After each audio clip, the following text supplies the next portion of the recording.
কিচ্ছু হবে না, বুঝলে? আর শোনো, এই কোম্পানিতে জব করে আমি কতই বা ইনকাম করতে পারবো, তার চেয়ে দেখো একবারে আমি কতগুলো টাকা পেয়ে গেলাম। আর এটা দিয়ে আমি নতুন স্টার্টআপও খুলতে পারবো, আমি অনেক বড় লোক হয়ে যাবো।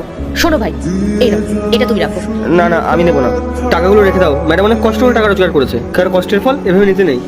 এই শোনো ভাই, অনেকক্ষণ ধরে না তোমার এই নাটকগুলো আমি দেখে যাচ্ছি। আরে ও চোখে দেখতে পারে না, তার উপর খোঁড়া, কি বুঝবে ও? ভাত দাও তো। তাই তাহলে তুমি ঠিক করেই নিয়েছো যে এই অন্ধ ম্যাডামের অফিসে তুমি চুরি করবে। কি হলো, টাকাগুলো ফেললে কেন? এই টাকাগুলো দিয়ে তো তুমি অনেক বড় স্টার্টআপ করতে পারবে, অনেক বড় লোক হয়ে যাবে তো তুমি এবার। আর এখানে জব করে বা তুমি কতই ইনকাম করতে পারবে। কি হলো, টাকাটা নিয়ে নাও। নাও নাও। ম্যাডাম, আপনি হাঁটতে পারেন? আর এই চশমা, আপনি চোখেও দেখতে পারেন?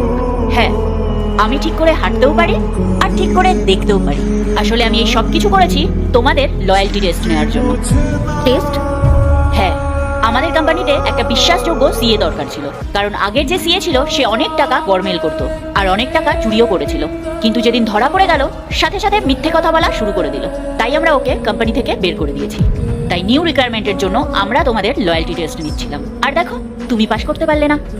আচ্ছা পূজা, তুমি যে বলছিলে তোমার 6 ইয়ার ওয়ার্ক এক্সপেরিয়েন্স আছে, সেটা কিসের? এই চুরি করার?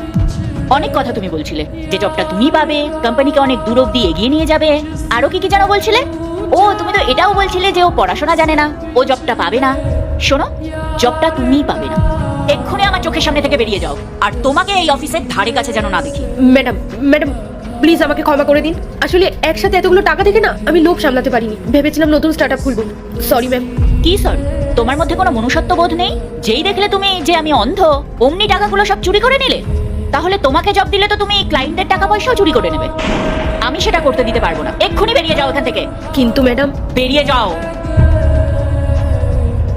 তুমি দাঁড়াও। ম্যাডাম, আমি চুরি করিনি, ও আমাকে বলেছিল নিতে, কিন্তু আমি টাকা নিইনি ম্যাডাম। তুমি শান্ত হও, আমি সব জানি। মনোজ, আমি এই কোম্পানিতে একজন বিশ্বাসযোগ্য এমপ্লয়ি খুঁজছিলাম, কিন্তু পূজা সেরকম না। তোমাদের দুজনের সামনে সেম জিনিস ছিল, কিন্তু তুমি টাকাগুলো না নিয়ে নিজের সততা দেখিয়েছো, তাই জবটা তুমিই পাবে। কিন্তু ম্যাডাম, আমি তো পড়াশোনা জানি না, তাহলে কি করে কাজ এরপর কি হয় সেটা দেখার আগে মায়ের কাছে 10 টাকা চাইলে 20 টাকা দেয়, কিন্তু 1 টাকা চাইলে 2 টাকা দেয়। তুমিও তাই মাকে যদি ভালো করবে। থাকো দেখো, তাহলে আমার ভিডিও তোমার লাইক উপর করে পুরো চ্যানেলটি বিশ্বাস সাবস্ক্রাইব আছে। করো আর সত্যি, কমেন্টে আই তোমার লাভ মতো ইউ এরকম সৎ মানুষ আজকালকার দিনে পাওয়া খুবই কঠিন। হিসেব মোটামুটি পারো তো? হ্যাঁ ম্যাডাম। ঠিক আছে, কাল সকাল 10টায় তুমি অফিসে চলে এসো। আমার ম্যানেজার তোমাকে সমস্ত কাজ বুঝিয়ে দেবে, আর স্যালারি তুমি 70,000 পাবে। ঠিক আছে তো? ধন্যবাদ ম্যাডাম, আমি আপনাকে কথা দিচ্ছি আমি পুরো সততার সাথে কাজ করবো, আর কোনো রকম অন্যায় হতে দেবো না কোম্পানিতে। ঠিক আছে, কাল তুমি সময় মতো চলে এসো। আসছি ম্যাডাম। পার্ট 2 দেখতে সাবস্ক্রাইব করো ভেলকু 78M।